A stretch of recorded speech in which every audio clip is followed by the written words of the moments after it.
Hi everyone, it's Ren here. Welcome to my room, guys. I hope you're well today. Today we're going to be talking about how INFJs changed philosophy.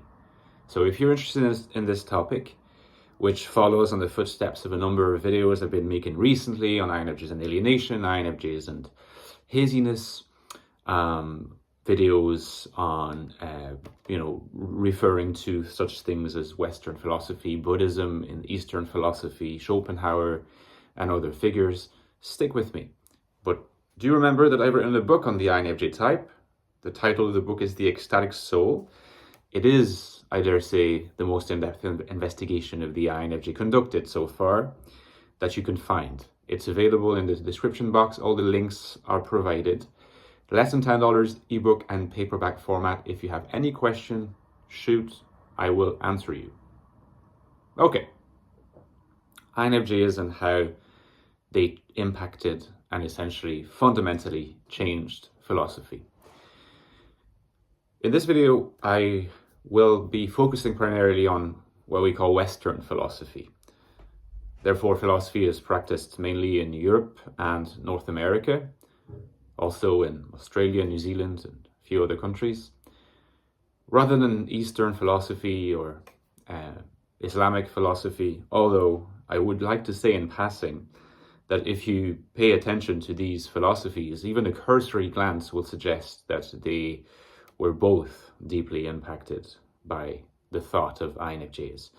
I always refer back to the Buddha in the case of Eastern philosophy, but also think of such figures for Islamic philosophy. First of all, the Prophet himself, but also a number of Sufis in particular were probably INFJ types, as well as quite possibly established philosophers such as Al-Razali, although he is often typed INTP. I think that there's a possibility he might in fact be an INFJ. But anyway, so let's focus on Western philosophy for now.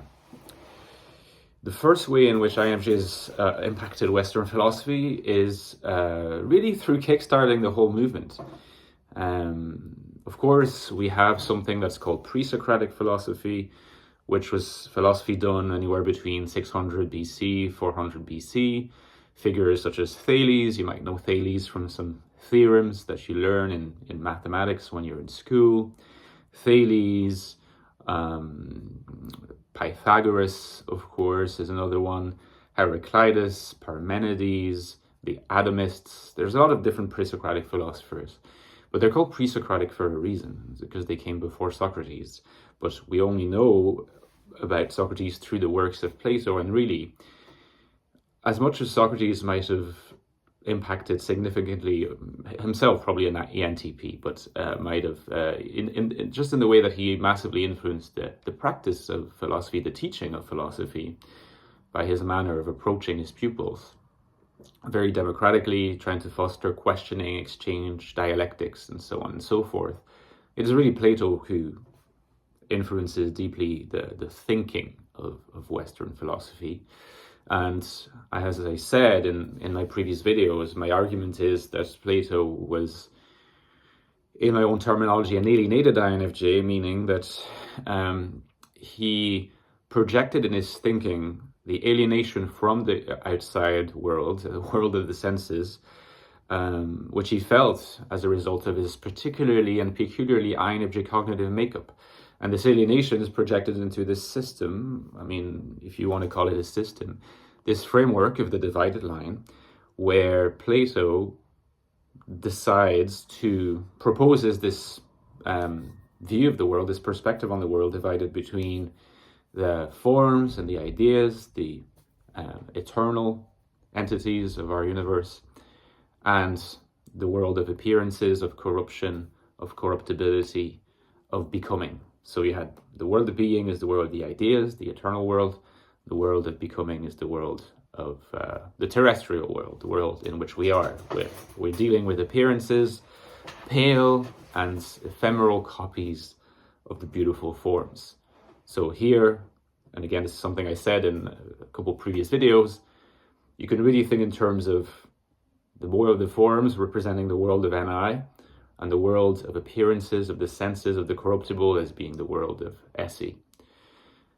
Plato always said the aim of the philosopher should be to contemplate the eternal, the forms, the beautiful, the good, this is the realm of the forms, as much as possible. This is what the philosopher ought to do. And in fact, Aristotle, he was an ENTJ, most likely, not an INFJ, but he was Plato's pupil,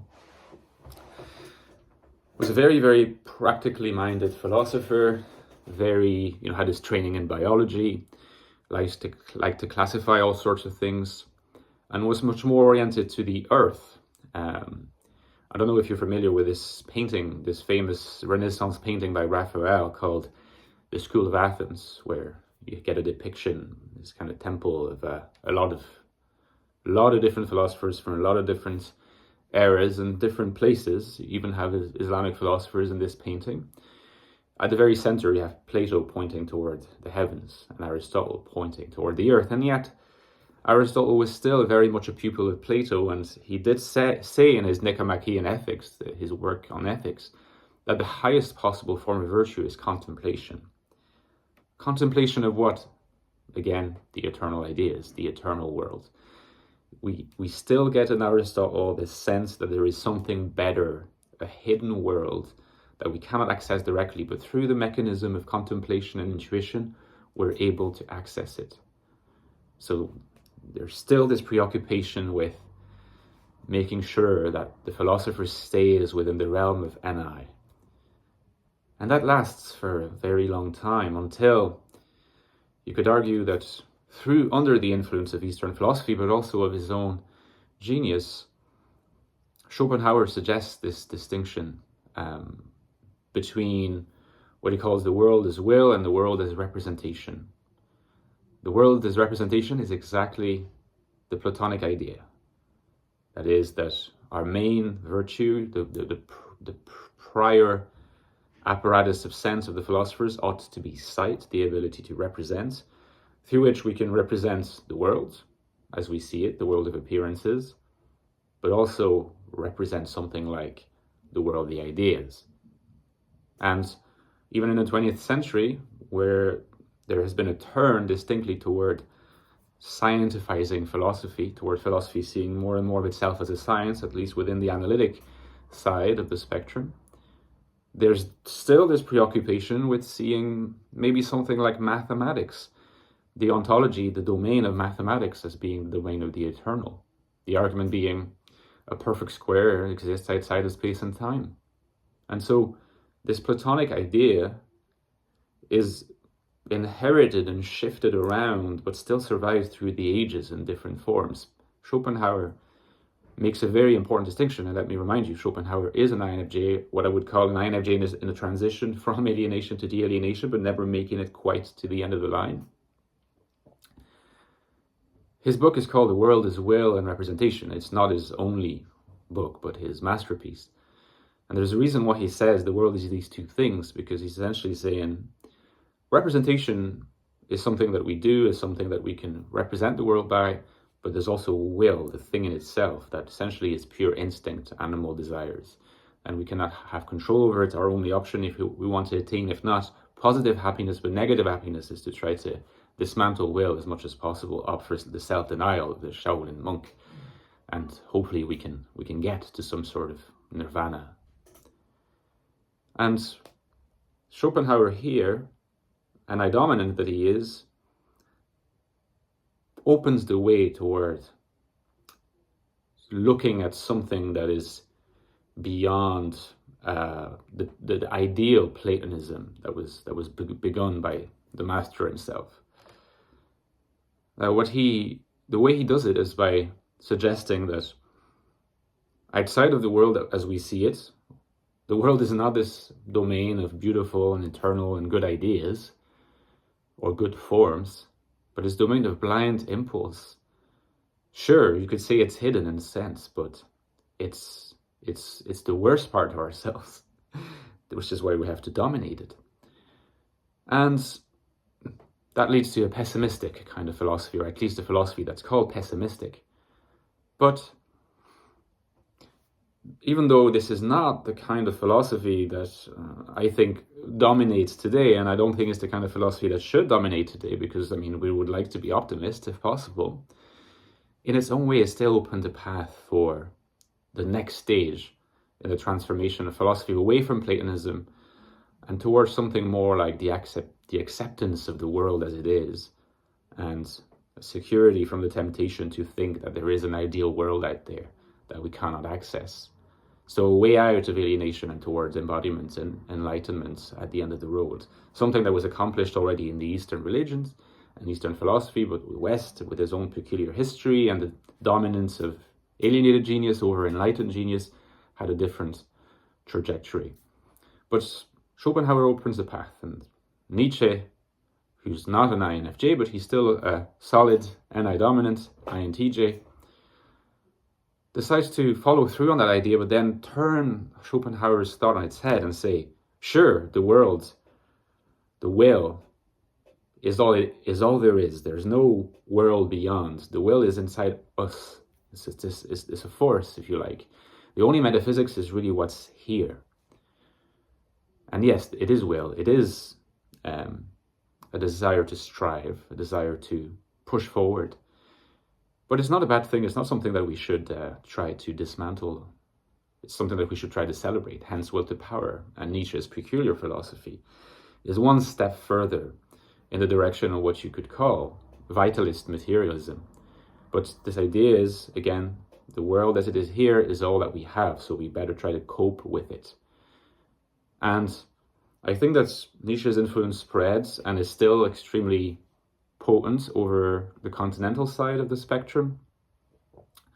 On the analytical side, the Anglo-Saxon side, it's true that the ideas of Nietzsche and Schopenhauer have tended to be looked at with suspicion, and there has for a long time survived this old hope, this old ideal of finding a timeless world, something beyond time and space, the eternal, whether it be in mathematics, whether it be in logic, whether it be in this new view of language that was promoted by early analytic philosophy, and also, to some extent, the early Wittgenstein. And yet, Wittgenstein, INFJ, NI-dominance, is the one who will eventually open a path forward for analytic philosophy as well, out of this false ideal, this false promise, what he essentially would call a bewitched intelligence by means of language. There's a lot of other philosophers who were brilliant around Wittgenstein in analytic philosophy. They were not NI-dominants for most of them. Often they were TI-dominant or TI auxiliary. What's really interesting is that you get to really see TI users tend to be excellent at building systems, fleshing out systems. NI-dominants are not as good, but they're good at just being tempted away from the stultification of a particular process and towards something else, to espy something in the distance that they can push toward and create new vocabularies to fit that other reality that they can look at.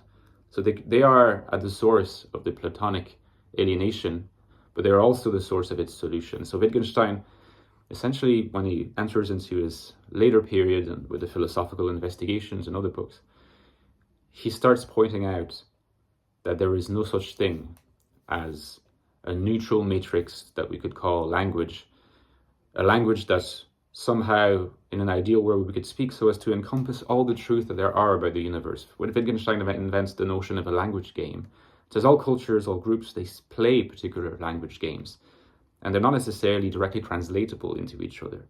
And we're always, as we live, playing a kind of language game. We can never step outside of it and look at all the reality of life and language from a neutral, God's eye position that would allow us to reach into the domain of the eternal. And essentially, his whole later philosophy is dedicated to the destruction of that notion. And Derrida did something similar on the continental side, albeit from an ENFP, NI-dominant perspective. And that leads to what we call post-analytic philosophy, post-positivism, and neo-pragmatism. And at some point in the future, I'd like to make a video on pragmatism, because despite the name, I think this is a misnomer. I think pragmatism holds great promise for the future of philosophy. And here, again, it is an NI-dominance, to be mentioned soon, who is spearheading it. at least still in spirit. If you enjoyed the video, drop me a like, comment, consider subscribing. Bye-bye.